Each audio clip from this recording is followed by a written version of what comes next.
बहनों, आपदा कोई भी हो, उसका असर बहुत व्यापक होता है, दूरगामी होता है। कोरोना के रूप में तो पूरी मानवता पर 100 साल में सबसे बड़ी आपदा आई है।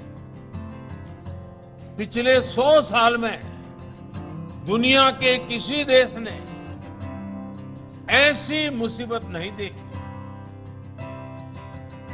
पिछले साल की शुरुआत में जब कोरोना संक्रमण फैलना शुरू हुआ तो पूरी दुनिया का ध्यान तुरंत अपनी स्वास्थ्य सुविधाओं की तरफ गया। हर कोई अपनी मेडिकल सुविधाओं को सशक्त करने में जुट गया। लेकिन इतनी ज्यादा आबादी वाले हमारे भारत के लिए तो ये चुनौती बाकी दुनिया से और भी बड़ी मानी जा सकती है, क्योंकि हमारी आबादी भी बहुत है। हमें कोरोना से बचाव और इलाज के लिए मेडिकल इंफ्रास्ट्रक्चर तो तैयार करना ही था। इस संकट से उपजी दूसरी मुश्किलों को भी हल करना था। कोरोना से बचाव के लिए दुनिया भर में काम रोका गया, आने जाने पर रोक लग गई।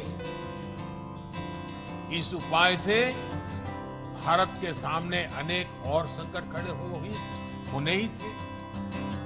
इन संकटों पर भी भारत ने, हम सब ने एक साथ मिलकर के काम किया। हमें करोड़ों लोगों तक मुफ्त राशन पहुंचाना था ताकि भुखमरी की स्थिति ना बने। हमारे बहुत सारे साथी गांवों से कामकाज के लिए शहर जाते हैं। हमें उनके खाने पीने, रहन सहन का प्रबंध भी करना था और फिर गांव लौटने पर उनके लिए उचित रोजगार भी सुनिश्चित करना था। ये सारी समस्याएं एक साथ हिंदुस्तान के हर कोने में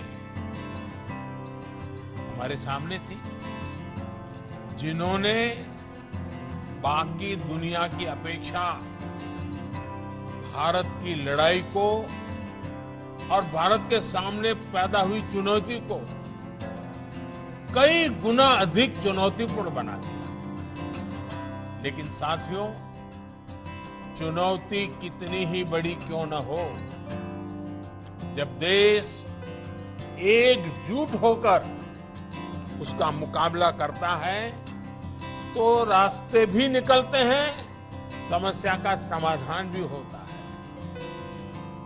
कोरोना से उपजे संकट से निपटने के लिए भारत ने अपनी रणनीति में गरीब को सर्वोच्च प्राथमिकता दी। प्रधानमंत्री गरीब कल्याण अन्न योजना हो या फिर प्रधानमंत्री गरीब कल्याण रोजगार योजना, पहले दिन से ही गरीबों और श्रमिकों के भोजन और रोजगार की चिंता की है। इस पूरे कालखंड में 80 करोड़ से अधिक देशवासियों को मुफ्त राशन पहुंचाया गया है। सिर्फ गेहूं, चावल और दाल ही नहीं, बल्कि लॉकडाउन के दौरान हमारे 8 करोड़ से अधिक गरीब परिवारों को गैस सिलेंडर भी मुफ्त दिया गया। 80 करोड़ लोगों को अनाज, 8 करोड़ लोगों को गैस भी।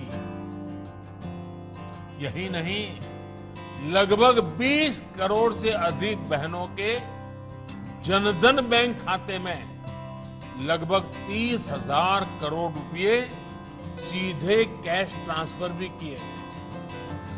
श्रमिकों और किसानों के बैंक खातों में भी हजारों करोड़ रुपए जमा किए गए। अभी 2 दिन बाद ही 9 अगस्त को करीब 10-11 करोड़ किसान परिवारों के बैंक खाते में फिर से हजारों करोड़ रुपए सीधे ट्रांसफर होने वाले हैं।